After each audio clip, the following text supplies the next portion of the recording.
there any wonder that the gangster is a favorite role model of our children? And let's face it, even us, we think the fact that if you possess money, you must have done something evil to get it. You must have some evil ritual. You must have did this, that, and the other. And trust me, even in the movies, what do they show you in the movies? The person who is rich, they had to sell their soul, or they could not get it themselves through self-empowerment. They had to steal someone else's power in order to be able to get money. He's the guy's pimp with the devil's hoe. And I'm saying this not in a negative way, because, because guess what? God owns all real estate. So if you're going to be an owner, you're going to be like God. If you're going to be the hoe, that means you're going through your life getting kicked, your butt getting kicked all the time by the devil, because you don't want to know. One of my Christian folk called me up, and she told me that I'm going to suffer the way my Lord and Master Jesus suffered. And she thought she was going to offend me. You know what I told her?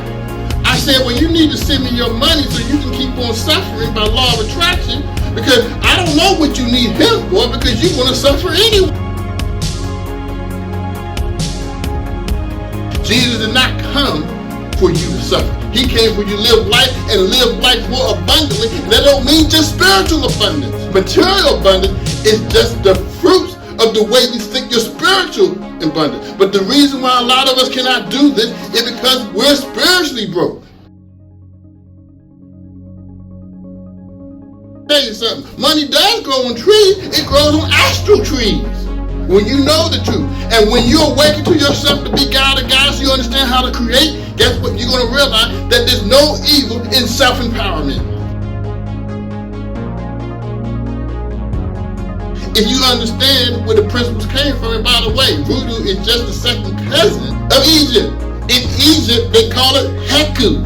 Heku. That was what the magical system was called. Not Hekut. I ain't going to go into that like that. But Heku is what they practiced in Egypt to empower themselves with the power of their particular god or goddess.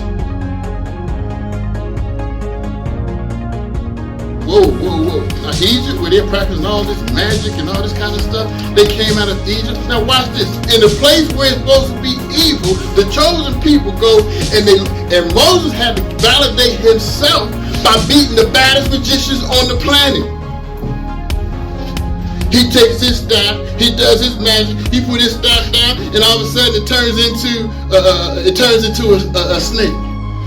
Pharaoh looked at him and laughed and said, my magician can do the same thing. But because his snake ate up the other snake, his people, the chosen people, their magic was more powerful than anybody else's magic.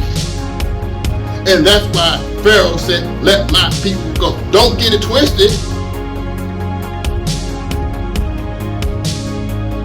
That's why I say I have no problem with the Bible, because the principles are the principles no matter what. Do not throw the baby out with the bathwater because people did certain evil things in the name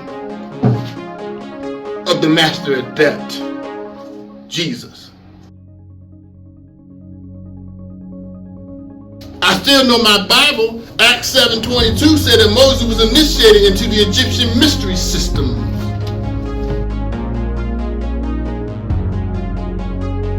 Why would they always try to program you and tell you that voodoo is evil? They'll tell you that it's evil, they'll program it to you. I'm going to tell you what they will do. They'll program it to you so when you do encounter the truth, you've been taught to deny the truth. There's a reason why we're broke. We have a broke consciousness. In Haiti, they are spiritually rich, but materialistically bankrupt. In America, we're spiritually bankrupt, but materialistically poor. I think I got that wrong, but y'all know what I'm saying. In America, we ride around our Escalades and our Rolls Royces, whatever we have, but when it comes down to being spiritual, we're spiritually bankrupt. So when you go out there and you say you suffering for your Lord and Master, Jesus Christ, and I'm going to tell you like this, and I'm bad enough to tell you, then what you need him for? Even he came in for spiritual power, and there's nothing wrong with wanting to have power.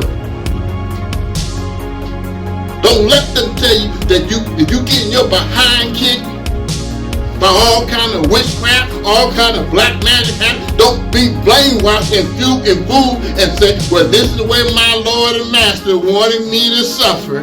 No, somebody else will put that little bit on you for you to suffer. And they're going to keep on doing it until you learn and you begin to defend yourself spiritually so that you won't be able to, they won't be able to do that to you again. If you go into the African-based religion and you wear all white, we know what all white means. You've been initiated. You've gone through certain things. So I'm not going into all of it, but they all have their different secrets and codes that they acknowledge who and what, and they do it all out in the open.